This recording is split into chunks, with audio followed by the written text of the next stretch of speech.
Chapter 5, Section 3, the House of Representatives. Hello, everyone, and welcome back after our short little break. I hope everyone is refreshed and ready to knock out the last 41 days of school. Today, we will be looking at the House of Representatives in the United States Congress, and as a reminder, I will tell you that we liken the House of Representatives to England's Parliament, House of Commons. We mentioned before that the House of Representatives is elected every 2 years, which means that technically we can have a change of government every 2 years. And that's based solely on the voter preference when they go to the polls. Since our Congress has been around for 234 years, if you divide that number by the number 2, which is how long they serve, then we're currently on the 117th Congress in our brief little history of the United States. We will also learn about dividing representatives up based on our census, which is done every 10 years, and we will also refresh you on the types of committees that we worked on last week before we went on break. Lastly, we will finish the day by looking at the role of leadership in the House, the challenges to redrawing districts, and the perks of being someone in Congress. So let's get started, folks. Here we go. Before we get into the notes, I want you to copy down the definitions that we will be discussing in this section, and you can pause the video here at this point. But let's begin. So we have reapportionment, and that's equaling out representatives based on population trends. This is done after a census is taken. Our second term is gerrymandering, and that's an illegal way to gain votes by redrawing voting districts. Third, we have Speaker of the House, and that is the majority party elected leader that runs the House of Representatives. Number four, we have bills, and they are formed by committees and ultimately can lead to legislation, or what you would basically call our law. Number five is floor leader, and they can either aid the speaker or act on behalf of the minority. Number six is whips, and they gather support for bills, and usually they can be forceful in doing so. Number seven is the party caucus, and that is a meeting of a party to decide the leadership within the House. Number eight is standing committees, and those are permanent committees that we deal with daily. Select committees would be an investigative sort of committee, and they're temporary. And lastly, we have joint committee, and a joint committee is both members of the House and Senate working together on something big. And so these are all terms that we'll talk about here today, and these will all be in further slides. If you have to, go back and pause the video or just wait until we get to it on that slide, and then you can, of course, take other notes.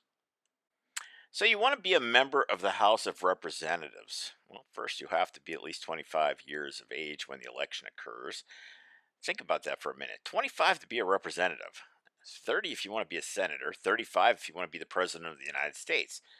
Why do you think they set those ages back in the 1780s? Do you think those ages are still valid today? Do you think that a 25-year-old is less responsible than a 30 that is less than responsible for a 35 or even someone who's in their 50s? In reality, you aren't that far away from becoming a representative if you think about your ages right now. Some of you are 16, 15, even some of you are 17. So you're only 8 years away from becoming a representative. You also must be a citizen for at least 7 years, the last 7 years, of course. And going back, this was to ensure that immigrants and aliens didn't take these positions. You didn't necessarily want someone who was in England to be on your Congress, that's for sure. And also think about this. If I lose an election in Ohio, it's quite possible that I can move to Pennsylvania and live here for 30 days, which makes me a resident of Pennsylvania. Then I can run in a special election. So that means I could lose in Ohio and become something of a representative in Pennsylvania based solely on a special election. Um, these things can happen. They have happened, and we'll talk about those in greater detail later. So think of Dick Cheney, for example. He was from Texas, and he was same state as George Bush. And when George Bush wanted Dick Cheney to run, Dick Cheney couldn't run technically because they both were from Texas, and the president and vice president cannot be from the same state. So Dick Cheney just set up a house in Wyoming and he established his residency, and they got around the Constitution that way. Um, Anyhow, the only other qualification for being a member of the House is that the people elect you. And that's called popular vote. Informally, most Congress people have money. They come from being wealthy. They usually spend an average of $1.5 million just to get elected every 2 years. That's a lot of money if you think about that. Some have an appeal. It could be their looks, it could be their talent, it could be their family name, it could be something that they did to become famous. Some have been in the military. There are veterans, and we do support them. And others can be famous athletes, actors, and or comedians. If you're thinking about becoming a House member, take a look at these salaries. They aren't too shabby, and if you aren't convinced yet, wait until our next slide. The longest serving House member was John Dingell, who served for 59 years. And here in Pennsylvania, we have 18 House members now. We're losing them every year. Four are currently women, 14 are men, and it's split evenly 9 to 9, nine Democrats and nine Republicans. Now, here is the reason you should want to run. You are entitled to tax deductions for having to own two homes. So you're getting a lot of savings there. You get a travel fund. You may say, oh, big deal, it's a travel fund. Yeah, that can also be around $1.3 million a year to spend. Um, you have a staff that does everything for you, with the exception of voting on the issues in the House. They can research, they answer questions, they answer emails, they can be lawyers, and sometimes they're political science graduates. Um, if you're a representative, you have better health and retirement packages than that of a Pennsylvania teacher. And I say that because they're constantly trying to take that away from public teachers. But public teachers did have at one time one of the best retirements that existed. Um, they can also mail anything for free. That's called franking privilege. They can print anything for free, and that means if they want to get messages out, if they want to get new laws, if they want support, they can print anything and have those sent to you for free.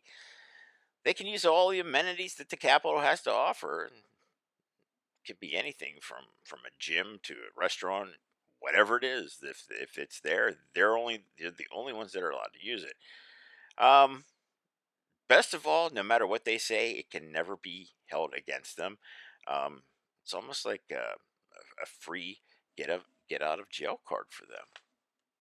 I have mentioned this in the past, but our current House has 435 members, and the Senate currently 100 for a combined 535 members of Congress. But up until 1911, Congress would simply add seats to the House. And according to our Constitution, the only real law was that each state had to have a minimum of one representative and two senators. So, what happens when the population grows and switches? Well, that's one purpose of the census that we do every 10 years. And that, of course, is done on an even year with a zero. And that was authorized by George Washington back in 1790. But the census tells us approximately how many people there are in the United States and what portion of the population lives in each state.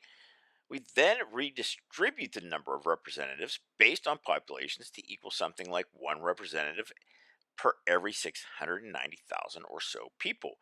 Pennsylvania currently now has 18, and we keep dropping people, even though our population has stayed consistent at around 12.7, 12.8 million people in our state. It's just the other states happen to be getting bigger. Those states are usually found in the South or out West. Now, we also define gerrymandering at the start of class, but think of it as drawing boundaries to meet your needs, especially if you're a politician. And the boundary could look something like this. So you take all of Mount Pleasant, all of Norvelt, all of Latrobe, some of Derry, some of New Alexandria, and a portion of Indiana. And then you redistribute and you say that the other portion that's going against that would be just Shaft and Scottsdale. Now, who's losing here? Who's winning? Um, think about how many people you would have in all of those areas, and you can see one outweighs the other. So that's gerrymandering. That's exactly what it is. The courts have allowed it. You're redistricting. You're redrawing the districts for the people, and again, this can pay out well. And if you have a district with not as many people, you're not going to get as much done or as much money towards what you want. And that's why, folks, you're voting is necessary. Um,